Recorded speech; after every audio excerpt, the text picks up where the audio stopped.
Oke.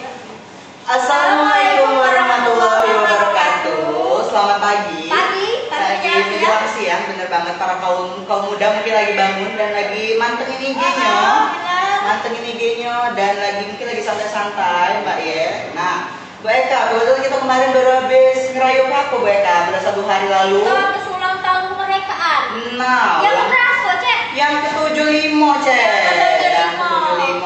Sekalian hari ini. Iya. Kita nak ngomong ke rusun lagi. Nah, benar-benar kita hari ini launching. Nah, bahasa Inggrisnya launching. Ya benar banget, launching kegiatan kita di Rusun FKIP.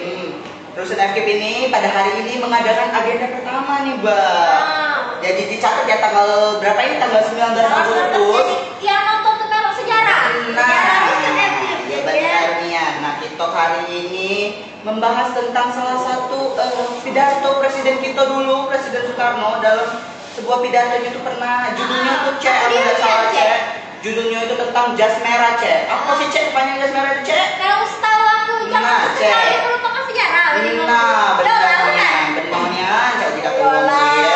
Jadi kita para kaum milenial jangan pernah sekali-sekali melupakan sejarah. Nah, di sini kita bakal bahas itu dengan bintang tamu yang wow banget pada pagi hari ini menjelang siang. Siapa Cek kita bintang tamu kita pada pagi hari ini? Kita panggil. Iya benar. Iya nih. Aku kita nyari. Nah, Cek. Tema kita hari ini kesadaran nasional dalam prospek pendidikan masa pandemi COVID-19. Benar. Jadi sebelum kamu nemenin gak penasaran, iya nih ya. Kita panggil narasumber kita. Bintang tamu kita. Dr. Anda Nurhayati Gina, Magister Pendidikan. Oke, tepuk tangan dulu dong. Terima kasih Bu. Terima kasih. Duduk. Iya, langsung baik. Iya nih ya, seorang nih ya dah. Nah, kebetulan apa kabar Bu? Alhamdulillah. Cantik ya. Udah ketemu. Cek Eka, kita jenguk dulu. Nah, baju materi kita, baju bintang tamu kita warna merah.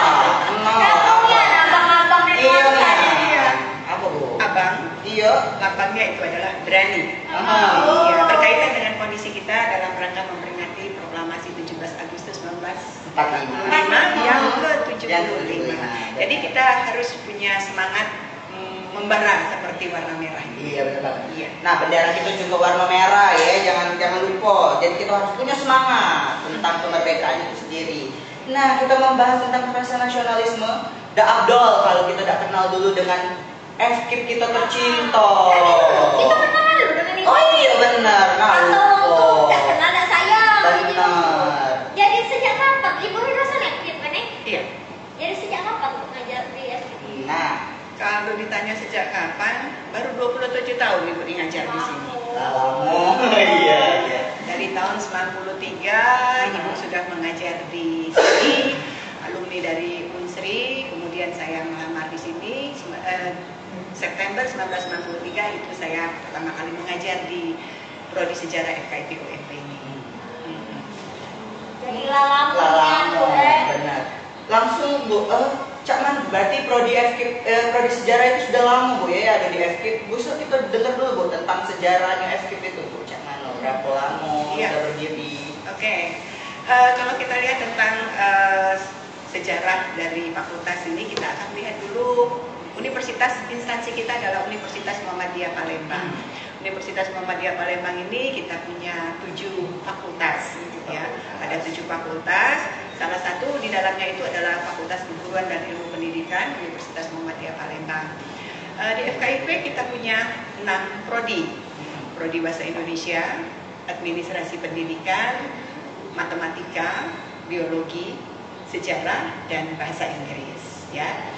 Nah, pada awalnya kalau kita lihat dulunya tahun awal berdirinya FKIP ini tahun 1979, kita itu belum bernama FKIP, masih STKIP, Sekolah Tinggi Ilmu Pendidikan Muhammadiyah.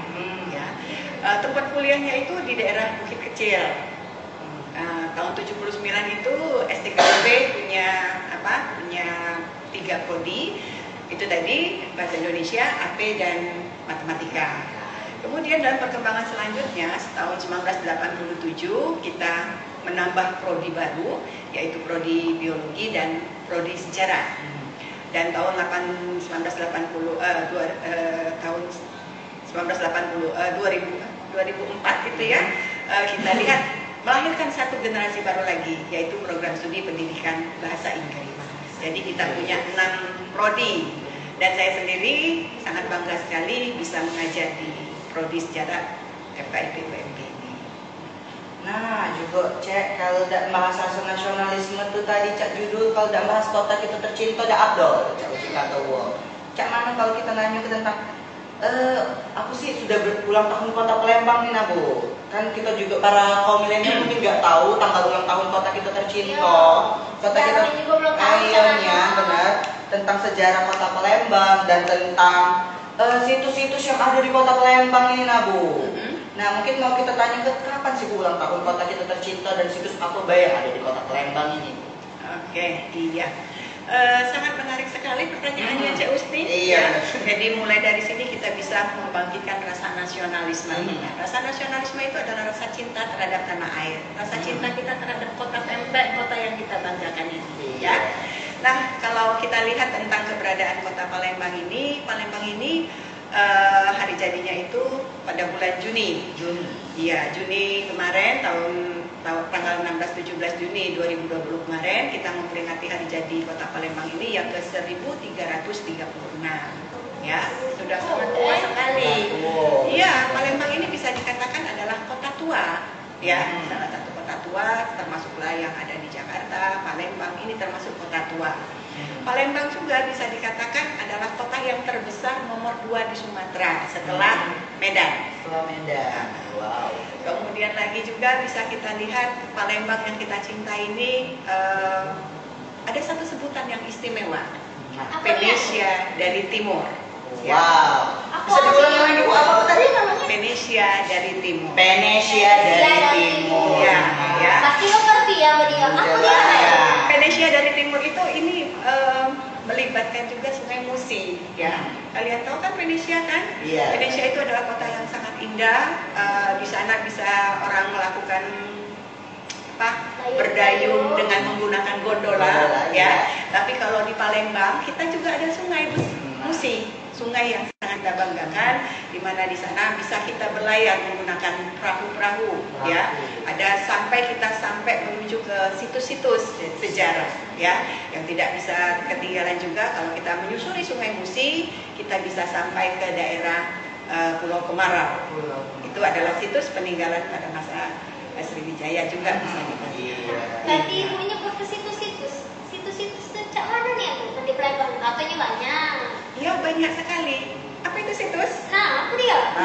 Gimana? Para kaum muda tahu nggak sih apa itu arti situs? Kalau kalian tahu bisa kalian komen ya di YouTube kita, di IG kita ya, komen di situ apa arti situs itu. Bisa Bu jelasin dulu apa arti situs itu? Situs itu adalah suatu daerah, suatu tempat yang diperkirakan di dalamnya itu mengandung benda-benda bersejarah. Tahu benda bersejarah? Benda tua ya? Iya, cuman benda tua itu bisa dikatakan suatu benda yang sudah berusia lebih kurang 50 tahun. Cuman benda itu harus memiliki ada nilai manfaatnya, ada nilai religiusnya, dan jelas ada nilai pendidikan di dalamnya. Jadi baru dia bisa dikatakan benda bersejarah. Nah, kalau kita lihat situs yang ada di Palembang ini, bisa dikatakan situs Palembang ini dibagi atas 2 bagian. Situs Palembang Barat yang bercirikan Hindu-Buddha, kemudian situs Palembang Timur itu yang bercirikan Islam, ya. Jadi kalau situs yang bercirikan Hindu-Buddha tadi itu yang di daerah Tangga Buntung. Ada situs TPKS, ada situs Karanganyar, ada situs Tanjung Sirap, ya. Nah, itu adalah peninggalan pada masa kerajaan Sriwijaya. Ada situs Bukit Ciguntang juga termasuk di dalamnya. Nah, sementara situs Palembang Timur itu dia bercirikan Islam. Ini masuk di kawasan 1-3 Ilir. Ada situs Kawat Tengkurep, ada situs Gending Suro, ada situs Sabak Kingking, ya. Nah, itu adalah pembagian daripada situs yang ada di Palembang ini. Jadi banyak sekali yang bisa kita lihat, kita pelajari, hingga kita bisa menjadi bangga. Palembang itu adalah penuh dengan sejarah. Iya. Tadi Ibu juga bahas tentang pendidikan ya Bu ya, kalau nggak salah dengar. Nah, Gimana sih pendidikan kita menurut pandangan sejarah Bu tentang pendidikan kita, apalagi pada saat ini sedang pandemi ya, sedang terjadi pandemi dan masih banyak lagi. Nah, gimana sih pandangan Ibu selaku orang yang berkecimpung di dunia sejarah tentang pendidikan kita saat ini Bu? Oke, iya. Kalau kita lihat pendidikan itu adalah suatu hal yang penting kan? Benar. Sangat penting sekali. Karena di dalam pendidikan itu akan menghasilkan generasi-generasi muda yang cerdas, ya. Dan salah satu tujuan negara kita adalah mencerdaskan kehidupan bangsa, ya. Nah, kita punya Bapak Pendidikan Nasional. Bapak Pendidikan Nasional. Nah, tahu dah Cek, siapa Cek? Ki Hajar Dewantara. Nah, itu. Hampir salah. Iya, jadi Ki Hajar Dewantara. Nah, Ki Hajar Dewantara ini adalah Bapak Pendidikan Nasional kita. Yang pertama, beliau ini mengajarkan konsep. Dia punya konsep pendidikan itu adalah konsep yang menggembirakan, belajar sambil menggembirakan. Ya, jadi di sana dia bagaimana caranya seorang guru itu bisa menyemangati siswanya itu bisa bergembira. Nah, dengan cara bergembira, hatinya senang, hingga materinya itu bisa masuk, bisa menyerap ke dalam diri siswa tersebut. Ya. Ki Hajar juga bisa dia punya semboyan. Semboyannya itu adalah Tuturi Handayani. Ya. Di depan kita menjadi pemimpin, di tengah kita menjadi menjadi pendamping, kemudian di belakang kita itu menjadi pengarah ataupun pengawas, pendorong, kita menjadi mendorong hingga kita bisa mencapai tujuan pendidikan kita, ya. Nah, kemudian juga kalau kita lihat pendidikan kita tadi yang dikatakan harus yang menggembirakan tadi, kalau dilihat pada kondisi yang sekarang ini sangat sedih kita. Sekarang ini negara kita itu sedang dalam kondisi pandemi COVID ya. Satu Palembang itu adonya Cek Ona. Cek Ona dalam balik loh. Cek Ona dalam balik, tapi dia masih tetap di sini lah. Ya. Nah, kalau kita kaitkan dengan pendidikan kita pada masa pandemi ini, kegembiraan itu sepertinya sudah mulai hilang, berkurang. Karena apa? Karena siswa-siswa kita itu mereka dituntut harus belajar mandiri. Harus mengerjakan tugas-tugas. Tenggat waktunya itu sangat pendek sekali. Yang guru ini memberikan tugas ini belum selesai dikerjakan, sudah datang lagi tugas yang lain. Itu bagi siswa. Belum lagi para ibu-ibu. Ibu-ibu itu juga harus melibatkan dirinya dalam pendidikan anak, ya. Jadi mereka harus mendidik, harus mengajari anak-anaknya itu dan belajar. Padahal kita tahu ibu-ibu itu kan tidak semuanya adalah ibu rumah tangga kan. Mereka itu adalah wanita kurir. Lagi terpeleset. Jadi santai dikit. Kita tidur ya. Wanita karir itu mereka kan harusnya bekerja. Tapi di sini sebagai orang tua pada masa kondisi yang ini mereka dituntut untuk ikut belajar, ikut mendampingi anak-anak mereka dalam belajarnya. Jadi mereka harus mengajari, setelah mengajari harus mengantarkan tugasnya itu pada guru mereka, ya, itu yang jelasnya. Belum lagi mereka berkeluh kesah lagi, aduh internetnya ini tidak lancar, internetnya ini butuh biaya yang besar, butuh biaya yang besar sekali, benar. Jadi banyak sekali laporan-laporan dari ibu-ibu itu berkeluh kesah tentang pendidikan pada masa pandemi COVID ini, ya. Belum lagi juga kita lihat ada beberapa orang guru kita, guru-guru itu masih ada yang gaptek, ya. Bisa dikatakan juga mereka karena gapteknya itu mereka mati gaya, ya. Kondisi daring ini kan mereka seharusnya punya apa? Punya cara, kan? Punya cara, punya metode hingga bisa menarik pada saat proses pembelajaran. Disamakan antara di rumah dengan di sekolah. Cuman tidak bisa disamakan. Itu yang jelas. Inilah pandemi yang kita alami lagi. Ada sesuatu yang hilang. Nah, kita lihat sering di WA kan ya. Ada anak kecil yang geret koper. Aku nak pergi, mama aku tidak cocok jadi guru. Jadi dalam ngomong. Iya, jadi kondisi kita ini sangat menyedihkan sekali. Makanya kalau kita lihat, kita sama-sama yuk berdoa. Mudah-mudahan Cek Ona ini pergi dari Palembang. Amin. Ya, seperti apa yang dikatakan oleh pemerintah kita harus bersama-sama menghadapi pandemi COVID ini. Kita harus dinamis, jangan terlalu Pancasilais, jangan terlalu agamis, tetapi kita harus dinamis menghadapinya supaya kita bisa mencapai kehidupan yang harmonis. Jadi kita tuh harus fleksibel. fleksibel. Tak baca egois nak kita dari kaca. Nah, benar Kita banget. makhluk sosial. Iya. Masih tentang membahas tentang pendidikan tadi, Bu. Lanjut, Cek. Lanjut dong. Nah. Kita bakal kulik lebih dalam Nah. tentang Kota Palembang, tentang pendidikan dan nasionalismenya. Nah, membahas tentang pendidikan tadi, Bu. Gimana sih? Apakah pada masa itu benar gak, Cek? Di sejarah itu tertulis gak, Bu, tentang pendidikan itu di masa pandemi itu pernah gak terjadi di Indonesia atau di dunia-dunia? Sebelum merdeka tuh pernah ada kita di Indonesia Nah, ini. benernya, Cek. Dalam sejarah, Hmm. balik ke sejarah kita Nah, ya. dalam sejarah, belajar. Dalam sejarahnya kalau kita lihat pandemi itu bukan ini yang pertama, Hmm. ya. Tapi pandemi ini sudah sejak dulu, bahkan abad ke-18 pandemi itu sudah melanda Iya. Indonesia, dunia juga mengalami pandemi itu. Khususnya di Indonesia ini kalau kita lihat kita pernah mengalami pandemi malaria, pandemi pes, ya, kemudian flu burung, banyak sekali itu singgah ke daerah kita, ke Indonesia ini, ya. Tetapi kalau kita lihat pandemi yang kita hadapi sekarang, pandemi COVID-19 ini bisa dikatakan beda dengan yang dulu, ya. Kalau dulu orang-orang tidak terlalu gerasak-gerusuk seperti sekarang. Tidak sesiru aja ini. Tidak siru, Iya. Karena apa? Karena pandemi pada saat itu dia melanda satu daerah. Nah, satu daerah inilah yang bisa dikatakan sangat ricuh, sangat merasakan daripada pandemi tersebut. Iya. Karena apa? Kalau sekarang kan sudah sangat ramai sekali. Iya, Baru benar. keluar dia semua orang dimanapun, siapapun, kapanpun Iya. dia bisa mengakses tentang pandemi tersebut. Iya, benar. Karena apa? Perkembangan Teknologi, media sosial itu Itu semua yang canggih. jelas sekali, ya. Nah. Media sosial juga baca nyikok ke kita hari ini. Iya. Mudah-mudahan situ. Benar. Iya. Iya. Kemudian lagi kalau kita lihat tadi ya terkait dengan pandemi tadi, dengan pendidikan tadi, jelas sekali bahwasanya pendidikan ini sangat dibutuhkan, ya. Jadi walaupun dalam kondisi COVID-19, dalam kondisi kita dalam pandemi sebelumnya, cuman pendidikan itu tetap harus berjalan, ya. Jadi kita harus menyesuaikan kondisi kita, apapun yang terjadi, pendidikan adalah yang paling utama. Benar. Kita tidak bisa bertemu di depan kelas dengan anak-anak siswa kita, tapi kita bisa bertemu melalui daring, ya. Walaupun masih banyak kita temukan kendala-kendala di sana sini. Benar. Lanjut, Cek. Lanjut dong, Cek. Kita Nah, bahas. kita ngomong ke kan Palembang ini termasuk kota tertua UN. Nah. Jadi pas merdeka Cak mana tuh cerita pas waktu proklamasi itu disebut ke suasana di Palembang nih nggak mau. Iya. benar.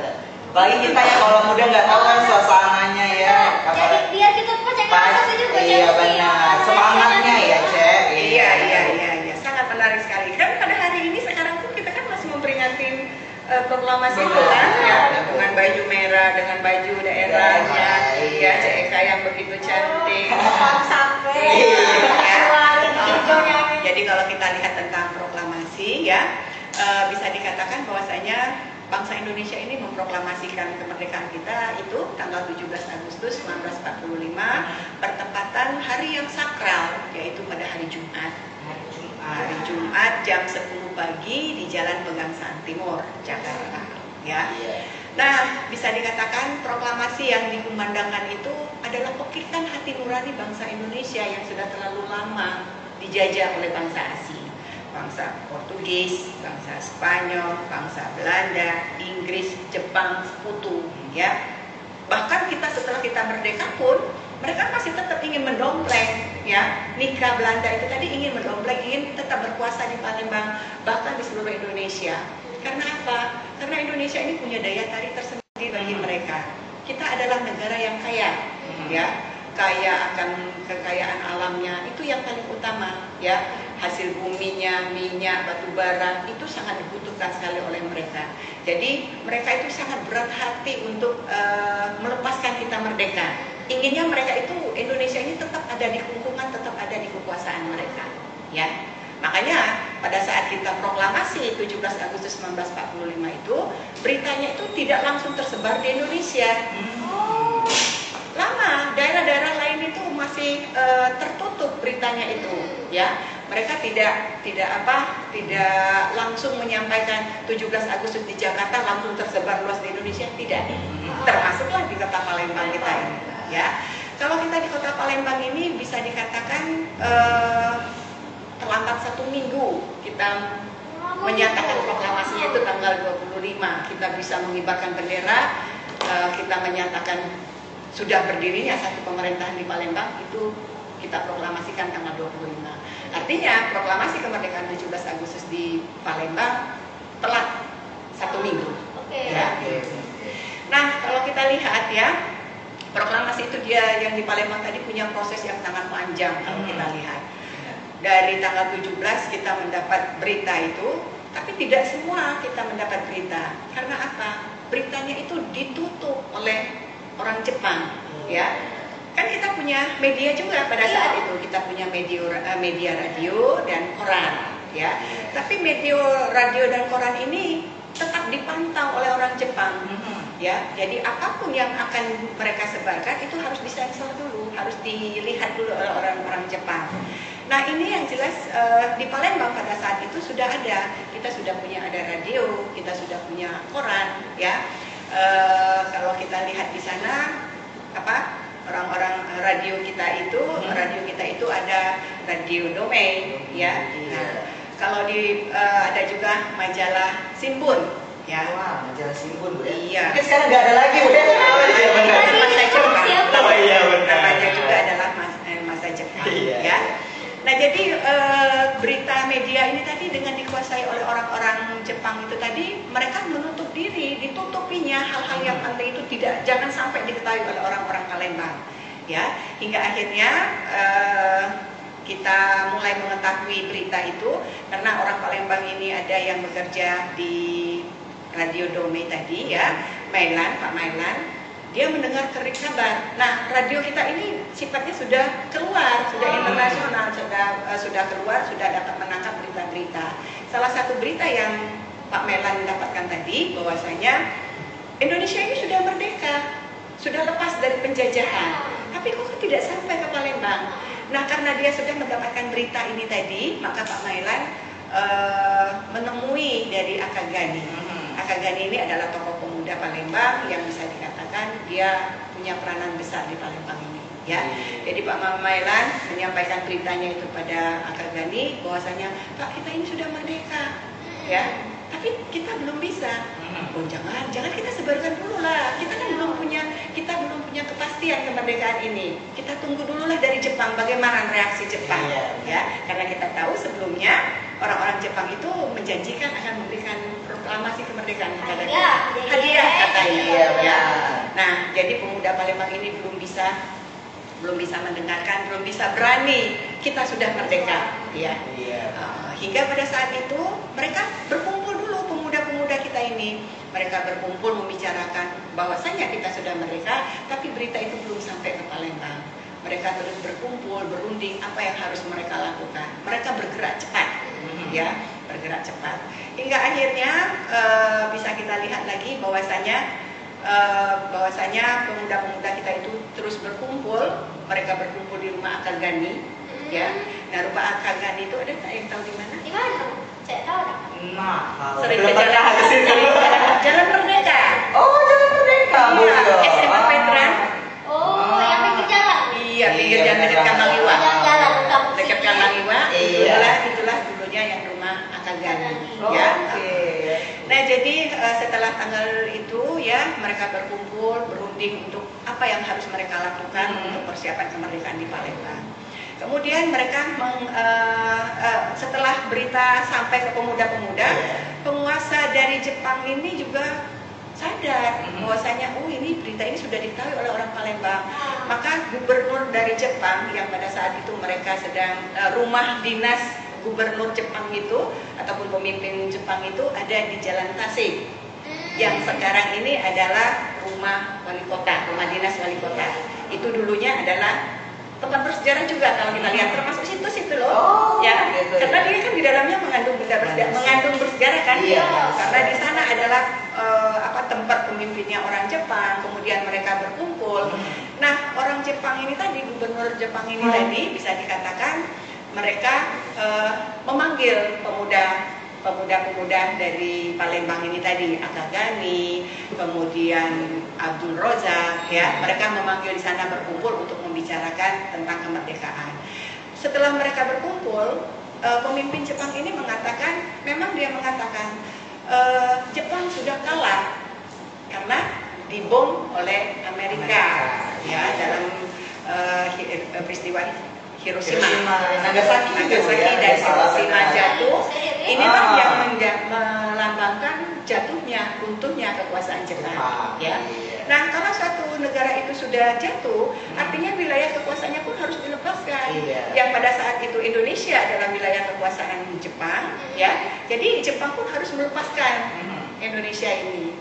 Cuman orang Jepang ini tadi belum mau meninggalkan. Karena apa? Memang ada perintah dari sekutu, Jepang harus menjalankan status quo. Status quo adalah mengkondisikan pada saat itu dalam kondisi sebelum terjadinya perang.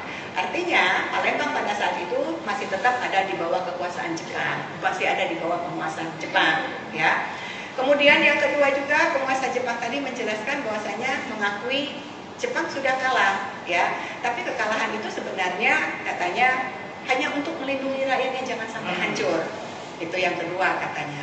Yang ketiga, dikatakan dalam pertemuan di Jalan Tasik tadi, yang ketiga dikatakan bahwasanya penguasa-penguasa Palembang ini harus ikut serta menjamin keamanan. Ya, keamanan Palembang, artinya keamanan orang Jepang dan keamanan orang Palembang yang ada di sekitarnya. Nah, itu yang dibicarakan di Jalan Tasik itu, ya. Kemudian lagi pada tanggal 23, ya, pada tanggal 23 sudah benar 24. Pada tanggal 23 pemuda-pemuda setelah dari Jalan Tasik tadi mereka berkumpul lagi di rumah Pak Akagani, ya. Mereka berkumpul untuk berdirinya suatu negara. Salah satu syaratnya adanya penguasa, ya. Nah, jadi di sana mereka membentuk pemerintahan. Terpilihlah Akagani sebagai ketua ataupun penguasa dari kota Palembang ini. Jadi apapun yang terjadi ditanggungjawabkan kepada Akagani, ya. Di mana Akagani itu mengingatkan pada apa kalau kita lihat? Rumah sakit. Iya, rumah sakit Akagani, rumah sakit Benteng. Iya. Ya. Nah, itu kembali kita, ya. Jadi setelah tanggal 23 mereka berkumpul lagi di rumah Akagani tadi melakukan apa yang harus mereka lakukan. Terpilihnya Akagani tadi sebagai penguasa Palembang. Kemudian tanggal 24 datang utusan dari Jakarta, ya. Datang utusan Jakarta yaitu panitia PPIKI. Mereka membawa teks proklamasi ini menjelaskan bahwasanya benar Indonesia ini sudah merdeka. Resmi. Artinya resmi. Secara resmi artinya kita tanggal 24 itu kita sudah merdeka Palembang, ya. Nah, dengan adanya kedatangan orang-orang dari Jakarta ini, pemuda-pemuda kita semakin kuat. Mereka sudah membentuk sistem pemerintahan, mereka sekarang sudah memegang teks proklamasi. Datang lagi mereka ke Tasik, menemui lagi gubernur Jepang itu tadi. Kami sudah merdeka, kami sudah punya negara Indonesia. Ya, walaupun tadi dikatakannya mereka tidak pernah menyentuhkan, tidak pernah berucap bahwasanya kita sudah merdeka, tidak sebetulnya. Ya, cuman mereka mengakui Jepang sudah kalah. Ya, cuman harus menjalankan status quo tadi. Ya. Nah, jadi setelah kita kuat itu tadi, kita menghadap lagi kepada penguasa Jepang tadi, kita menyatakan bahwasanya kita sudah merdeka, kita sudah punya negara Indonesia, di Palembang pun kita sudah punya penguasa, ya, itu tadi terpilihnya dengan Akagani, kemudian kita juga sudah punya teks proklamasi, artinya kita ini sudah benar-benar utuh, ya. Jadi kita tanggal 24 itu adalah resmi proklamasi di kota Palembang, ya. Nah, peristiwa tanggal 24 ini belum, ya, tapi kita ada peristiwa heroiknya. Peristiwa heroiknya itu ada beberapa pemuda-pemuda dari Palembang seperti Dani Effendi, ya, kemudian pemuda-pemuda yang lain. Pemuda-pemuda ini mereka mengibarkan bendera. Mengibarkan bendera untuk pertama kali di kota Palembang. Jadi dengan berkibarnya sang merah putih ini, inilah proklamasi kami, ya. Di mana mereka mengibarkannya? Di kantor ledang. Nah, di mana kantor ledang itu? Yang sekarang ini adalah kantor wali kota kita.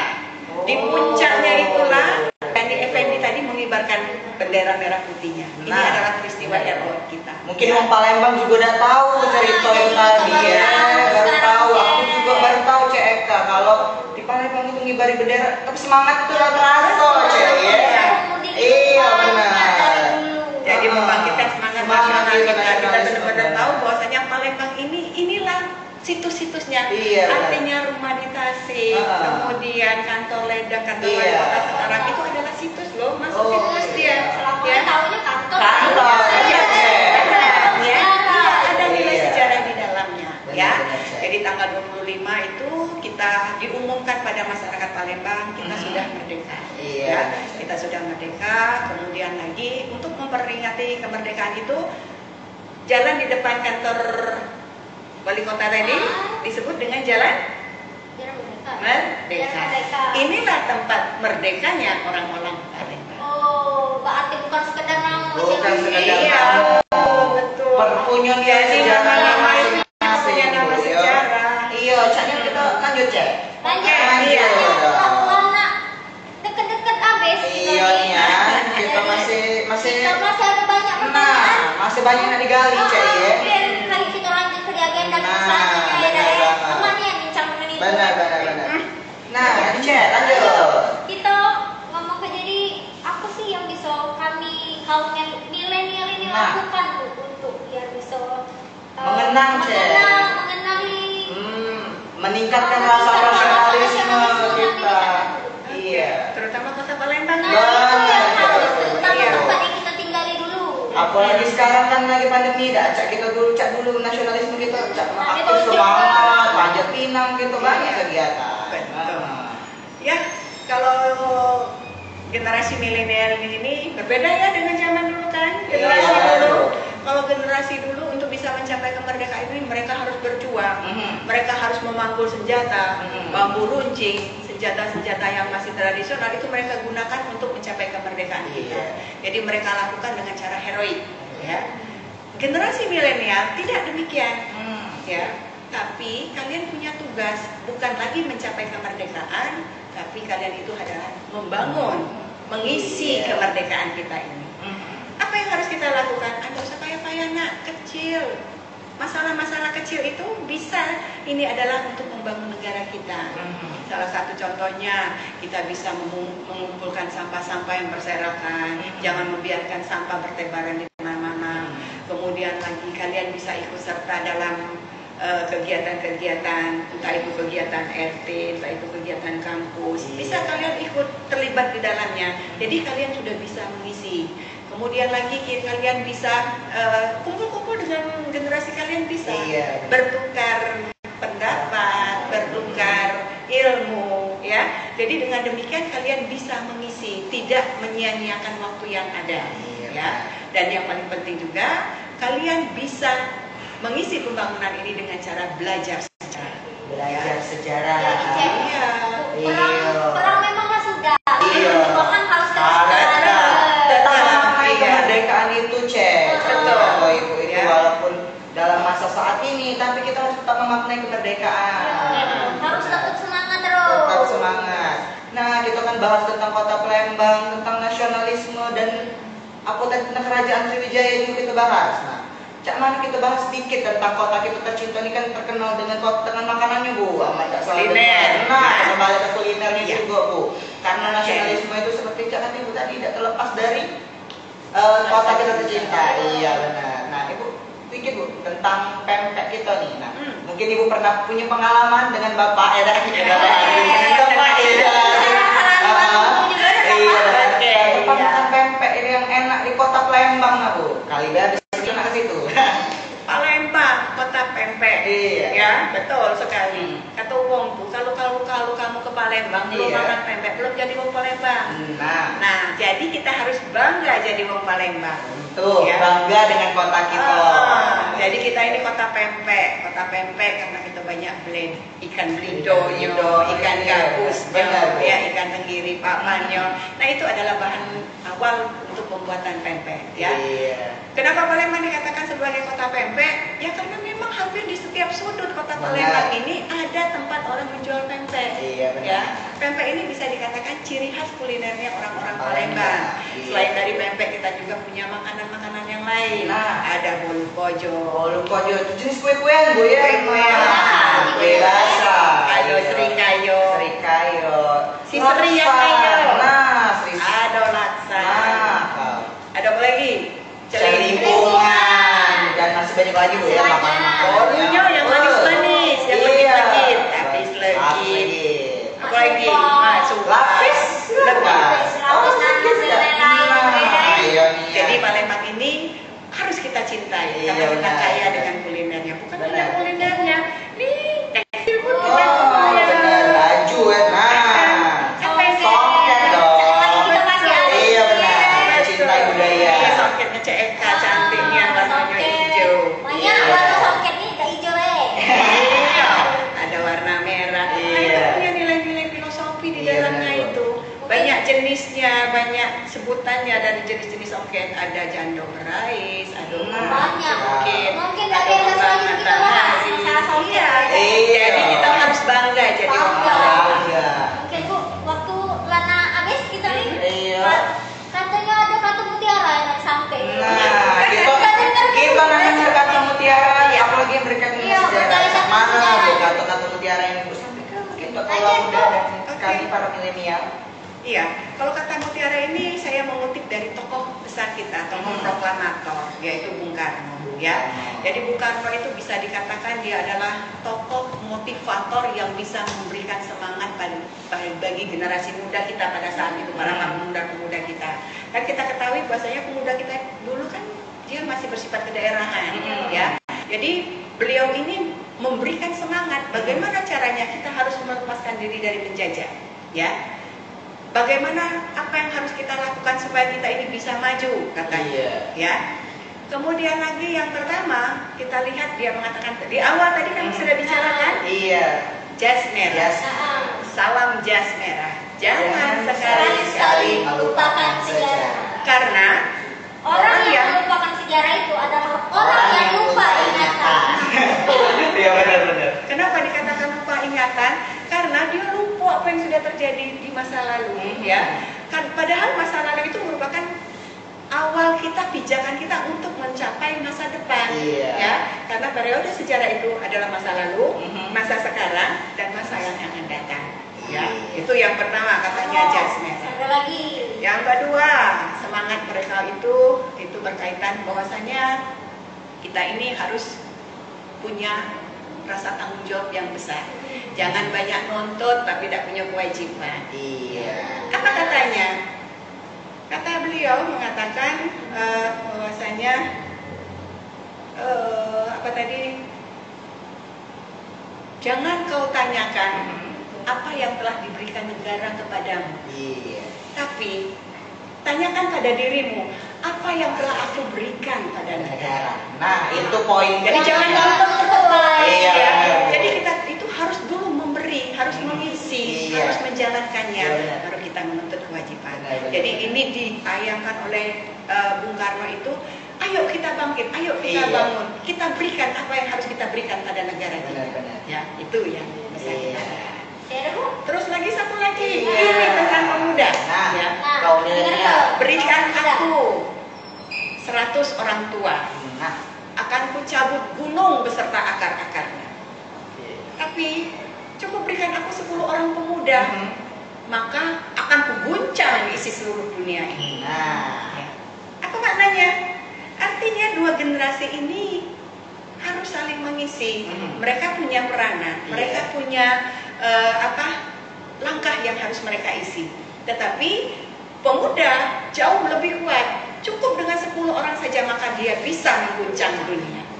Ya, dengan mengguncang dunia itu maka mereka bisa menunjukkan inilah kami Indonesia. Akhirnya kita bisa mencapai proklamasi kita tanggal 17 Agustus 1945. Jadi semangatnya ini benar-benar memotivasi pemuda-pemuda kita hingga kita bisa terlepas dari penjajahan. Jadi semua generasi itu harus saling melengkapi. Betul. Iya, harus saling tolong menolong. Tidak ada istilah, kalau dulu memang ada generasi ini golongan tua, ada Iya, golongan benar. muda, ya. Maka disinilah Bung Karno itu ingin menyatukan bahwasanya, menunjukkan bahwasanya pemuda dan golongan tua Iya. dia sama-sama untuk bisa menjalankannya, ya. Jadi bisa sama-sama untuk bisa sama-sama untuk mencapai kemerdekaan kita. Dan hasilnya sudah kita rasakan seperti yang Benar. sekarang. Ya. Nah, buat kaula muda jangan pernah sekali-kali tetap mau diingetin terus, jangan sekali-sekali melupakan sejarah ya. Apa tadi jas merah? Jas merah, karena sejarah itu memang sangat penting dan sangat membangun ya, apalagi perjuangan pahlawan ya, Cek. Benar Cek.